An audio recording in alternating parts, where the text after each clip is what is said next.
Welcome back into another episode of the Believe in Georgia Tech podcast. We are your co-hosts. That's RJ Schafer. I'm Jackson Caudell, coming to you live right after or shortly after the 2024 Birmingham Bowl. Yes, I'm currently sitting in a parking lot right outside Protective Stadium here in Birmingham.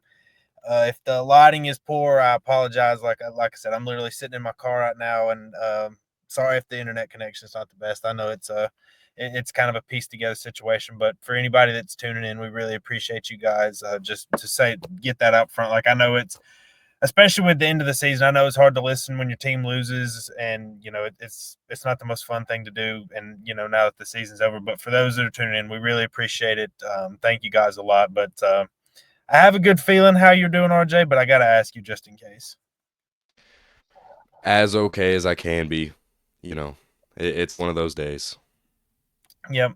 So we're going to get into the game. Obviously, before we do, if you're watching on YouTube and you haven't subscribed to the channel yet, please do. We're growing a ton, and that's what we love. We want to get the word of Georgia Tech out there, and we want to keep growing and have more people tune in and see this thing happen. And you guys have done an amazing job of that. We really thank you a lot. Like the video, follow us wherever you listen to podcasts. Leave us a review over there. Love hearing from you guys. Um, and this is of course an instant reaction. Like if we miss something, I apologize. Like we're trying to, I got to drive back to Atlanta tonight, so we're kind of putting this together kind of quickly, but we wanted to kind of talk about the game. So I do want to talk about what I'm sure everybody wants to talk about first, and I want to preface it by saying the officiating is not the only reason that Georgia Tech lost. I want to be Yep. perfectly clear on my feelings about that. Just because I'm going to talk about the officiating and how poorly I thought it was, that does not mean that's the only reason I think they lost. There were multiple things in this game. I thought they played poor defensively. I thought this was, and I'll get your thoughts on this. This may have been the worst game from Haynes King of the year. I know we kind of put some stuff together there at the end, which we'll talk about. But I thought overall he played a really poor game, and it's not all on his shoulders. I just thought he played well. I thought the offensive line, that was well below my expectation for them. And then truthfully, I thought the guys that they were missing in the transfer portal affected this game a little bit. Again, there wasn't just one singular reason, and we're going to get into the officiating, of course, but there were some other reasons as well. I don't want anybody watching this thinking that I'm just on here gonna bitch and moan about the officiating and take Georgia Tech's side on that. There were some egregious calls, but there was a lot of things wrong in this game. But I do want to start with the officiating because it was that, like, no joke, that was one of the worst officiated games I've ever seen. And I'm not a fan. I tried to be as down the middle as I can about all this, but that was putrid, like just all across. And it started, with the call. It kind of gets forgotten about now, but the first really terrible call of the game was the face mask on Warren Burrell, which was horrible on all accounts. You had the incident with the punt that gave Georgia Tech the ball at the 2 yard line instead of being at the 30, which really hurt them in the end. Like that was just a horrible, horrible mistake. Um, and then just the kind of the sequence where things spiraled out of control. You had it was, I don't think it was a pass interference on Trinelius Tatum there. I just, and that was at third down as well. It was third and long. Diego Pavia rolled out to the, kind of ran out to the left, threw the ball. I did not think it was pass interference. And then it was just, Brent Key really didn't think it was pass interference because that was when he was called for the unsportsmanlike penalty. He really didn't discuss much about the officiating after the game. For anybody that wants to read his full comments, go check out Georgia Tech on SI. Again, he most of the time head coaches are not going to comment on the officials. Like that's just kind of how it is. And he didn't really either. He didn't really get into why he was called for that, what kind of went down. But that was probably the most I've seen him lose his temper in the time that I've covered him. And then right after that, you had again what I thought was a very poor defensive holding call. You had Amari Harvey, Zachary Toby, and a Vanderbilt player all get called for offsetting personal fouls. And this was all like in like 4 straight plays. This wasn't spread out over like a long stretch of time. This was all condensed, and then things just kind of spiraled from there. Pavia threw the touchdown. One play later, Haynes King threw the interception that basically gifted Vanderbilt the touchdown. It was 28-13. Georgia Tech's driving down. Malik Rutherford unfortunately fumbled. They looked like they were probably going to score a touchdown. That's the way things were trending, at least. And he fumbled the ball. Vanderbilt gets it, goes up 35-13. Then Tech starts moving the ball. There was a lightning delay. I'll say it was positive that Tech came out and scored a couple touchdowns and played pretty well after the delay. But it was with 7 minutes to go and like being down 3 scores, like I kind of had the feeling that the game was over at that point. But kind of what were your thoughts on some of the calls and, kind of just how everything just seemed to spiral out of control, what turned a tight game into just the momentum just shifted in a completely different direction. Yeah, and in terms of the officiating, I just hate it for the players that are seniors. I hate it for the guys. That this is probably going to be their final game at Georgia Tech, and they're going into a game where you're favored and you think you have a big chance. It's the Birmingham Bowl, and you're not that far from Atlanta, and there are so many stakes heading into this game. And I'm not gonna say like it was close to debate which team played better. I think Vanderbilt did play the game better. I don't think officiating is the only reason Georgia Tech lost, but it's sad for those seniors that have to have that doubt. These guys are going to go on to the next level. Some of them might not touch a football field ever again, and they're just going to think about the Birmingham Bowl, against Vanderbilt, where there were way too many calls that could have been missed. This game could have been a lot different. I'm not going to say I'm not going to say, you know, that there's not some blame to put on the actual product on the field because that wasn't perfect as well. But I think it just sucks for these guys. Like this is their final game. This is it. And I think that was a poor job by the officials. And you know, I just think it's sad, honestly. Yeah, it was not great. I kind of want to go back and talk, the first half a little bit because just for the longest time up until those final 2 drives, I don't know, I guess it's considered garbage time, them being down 35-13, but when Tech kind of made an effort to get back in the game there at the end, I mean, they just did not do much on offense and they squandered some red zone chances as well. They punted their first 2 drives. Then you had the really long touchdown drive, 15 plays, 75 yards, ate up over 7 minutes of clock. Then you had a couple of drives end in field goals. You had the one near the end of the first half, and then of course the one at the start of the second half. And then, you had a punt after the game was 14-13. Then you had the interception, then the fumble. For a large portion of this game offensively, it just seemed like things just were not crisp. And I thought Haynes King held the ball a long time. The offensive line, like I talked about in the beginning, I don't think played truthfully all that well. But I also thought there were times where Haynes King, like he has to get rid of the football quicker. And I thought that, they fell into some sacks that way. And again, I think I referenced it at the start of the podcast, but I do think Eric Singleton's speed and ability to beat people deep was missed in this game because Tech couldn't do that. Like Malik Rutherford is a fast guy, but they use him a lot in the screen game.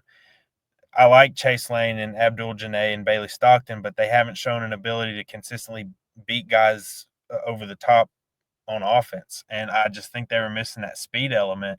And you could tell, like, there just were not many things downfield. They didn't take many shots downfield either. Like, it wasn't that they took several and they just didn't hit them. Like, they just didn't take a lot of them. So I thought the passing game was pretty poor. I know they kind of put some things together at the end, but I thought it was pretty poor overall. I thought Jamal Haynes was fantastic. Like, if you want a takeaway about that, I thought he was really good. Finished with what 136 yards. I don't know why I was thinking 170. So 17 attempts for 136 yards, averaged 8 yards a carry.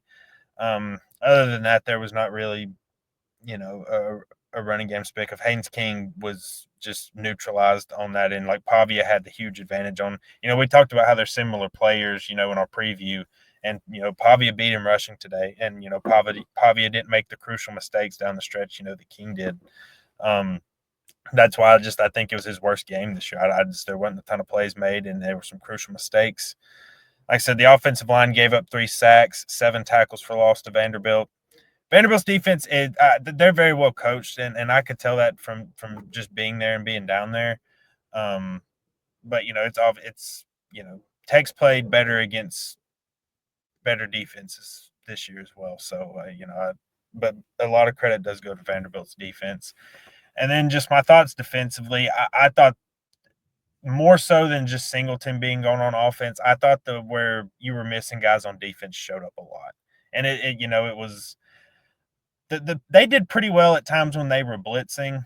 They were able to get some pressure on Pavia. I know it was, I think, the very first drive of the second half. Zeke Biggers had him wrapped up, and Pavia had the intentional grounding called on him. Omar Daniels got free and was able to put some pressure on him, but just generally they couldn't get a ton of pressure. I thought just honestly, in my personal opinion, I thought Romello Height was missed in this game.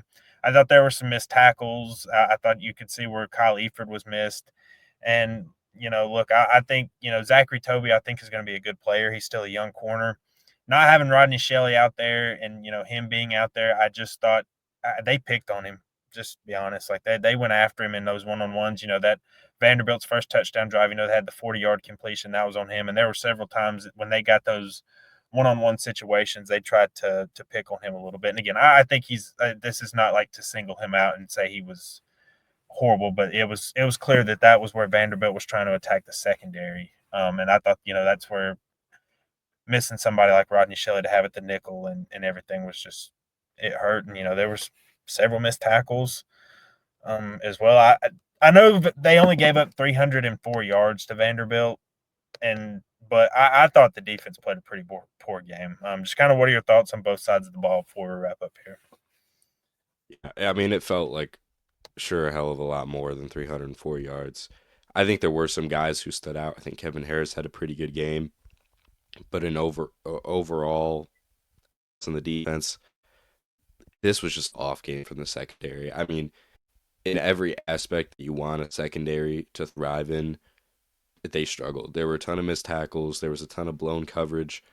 Like I can recall 2 touchdowns from Vanderbilt where there was just absolutely no cover. It was a miscommunication.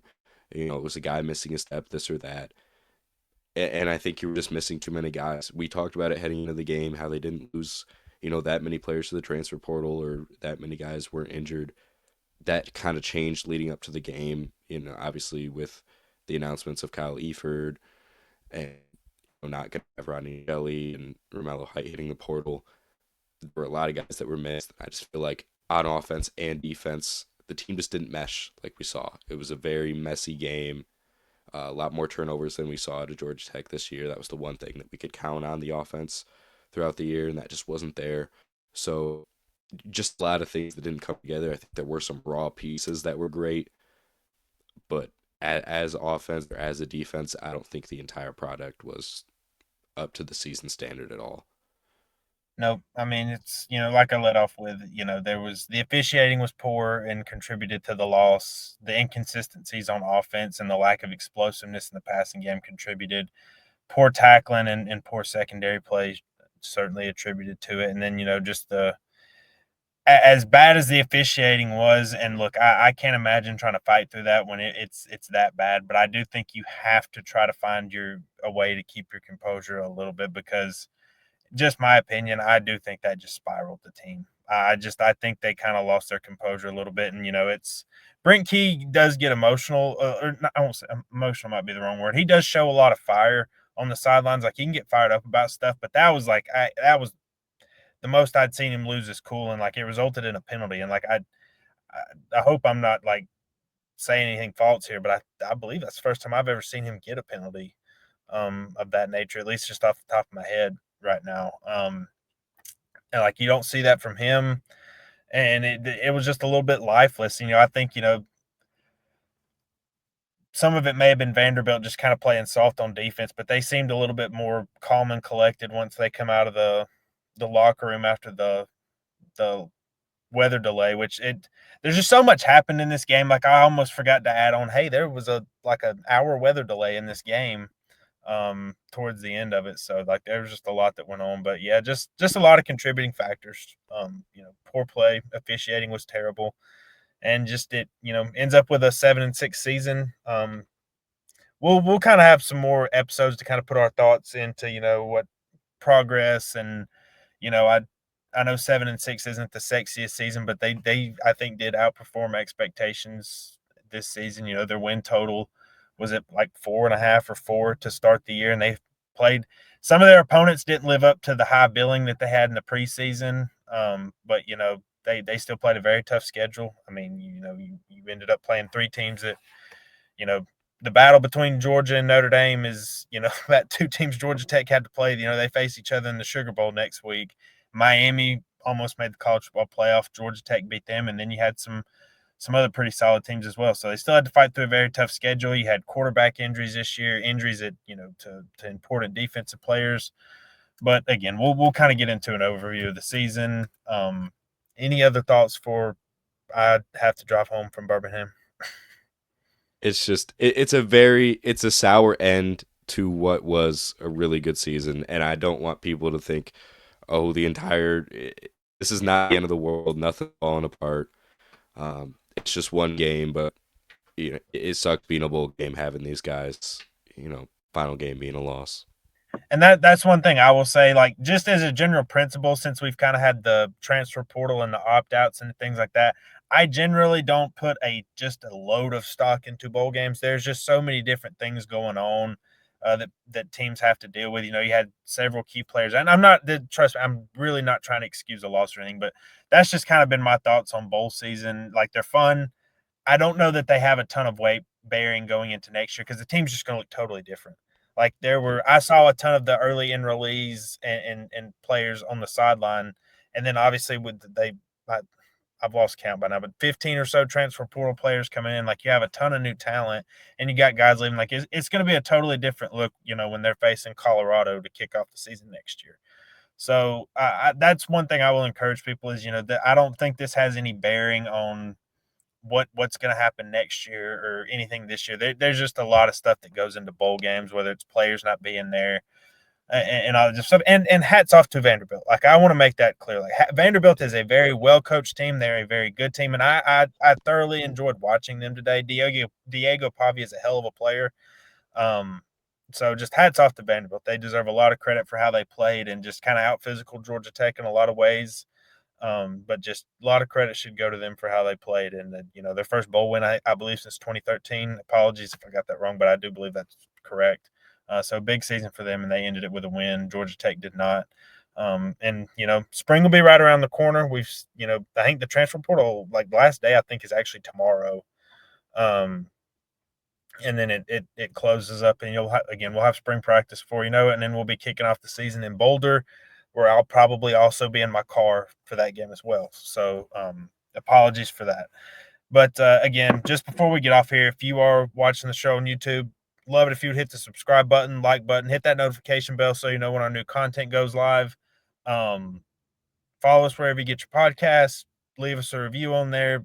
Really appreciate, we this was our biggest year of growth uh, this season, and again, it didn't end the way we wanted it to, but we really want to let you guys know we appreciate you. We try to let you know as much as we can because this is truly a privilege for me to be able to do this and cover a program like Georgia Tech, and it's like I don't take it for granted at all, and I really appreciate all you guys that tune in each episode. Any other thoughts, RJ, before we get out of here? I said about everything. All right. Well, we will see you guys hopefully next week, and thank you for tuning in.